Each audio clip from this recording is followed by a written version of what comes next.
ಆ ಸಭೆಯಲ್ಲಿ ಅಧಿಕಾರಿಗಳಿಗೆ ಬಾಯಿಗೆ ಬಂದಂಗೆ ಬೈದರು. ರೌಡಿಗಳಿಗೆ ಅಣ್ಣ ಅಂತೀರಾ, ರೌಡಿಗಳ ಮನೆಗೆ ಹೋಗ್ತೀರಾ ಊಟಕ್ಕೆ ಅಂತ. ಆದರೆ ಇವತ್ತು ಕಲಬುರಗಿಯ ಪೊಲೀಸ್ ಠಾಣೆಗಳು, ಕಚೇರಿಗಳು ಇವತ್ತು ಡೀಲ್ ಕೇಂದ್ರಗಳಾಗಿದ್ದಾವೆ. ಅದಕ್ಕೆ ಜ್ವಲಂತ ಉದಾಹರಣೆ ನಿನ್ನೆ ಸಿಕ್ಕಿದೆ. ಇವರೇ ಪೊಲೀಸರೇ ಹೇಳ್ತಾರೆ, ಅವನಿಗೆ 10 ಲಕ್ಷ ಕೊಟ್ಟು ನೀನು ನ್ಯಾಯ ಬಗೆಹರಿಸ್ಕೋ, 40 ಲಕ್ಷ ಕೊಟ್ಟು ನೀನು ನ್ಯಾಯ ಬಗೆಹರಿಸ್ಕೋ.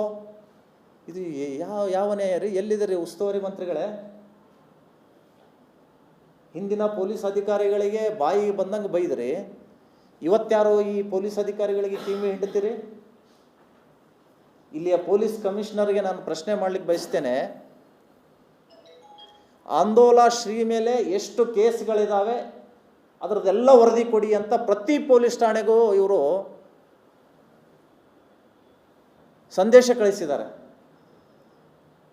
ನಾನು ಕಮಿಷನರ್ಗೆ ಹೇಳ್ತೀನಿ, ಪ್ರತಿ ಪೊಲೀಸ್ ಠಾಣೆಯ ಪೊಲೀಸ್ ಅಧಿಕಾರಿಗಳು ಏನೇನು ಮಾಡ್ತಾ ಇದ್ದಾರೆ ಅನ್ನುವಂಥ ವರದಿ ನೀವೇನಾದರೂ ತರಿಸ್ಕೊಂಡ್ರಾ?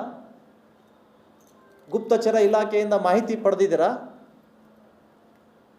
ನಿಮ್ಮದೇ ಅಧಿಕಾರಿಗಳು ಅನಧಿಕೃತವಾಗಿರುವಂತಹ ಇಸ್ಪೀಟ್ ಕ್ಲಬ್ಗಳನ್ನು ನಡೆಸ್ತಾ ಇದ್ದಾರೆ.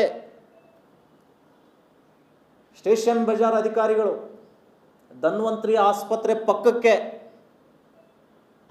ಮತ್ತೆ ಇವರ ಹಿಂಬಾಲಕರು ಮನೆಗಳಲ್ಲಿ ಇಸ್ಪೀಟ್ ಕ್ಲಬ್ಗಳು ನಡೆಸ್ತಾ ಇದ್ದಾರೆ. ಆ ಇಸ್ಪೀಟ್ ಕ್ಲಬ್ನಿಂದ ಪ್ರತಿಯೊಂದು ಪೊಲೀಸ್ ಅಧಿಕಾರಿಗಳಿಗೆ ಹಪ್ತಾ ಹೋಗ್ತಾ ಇದೆ.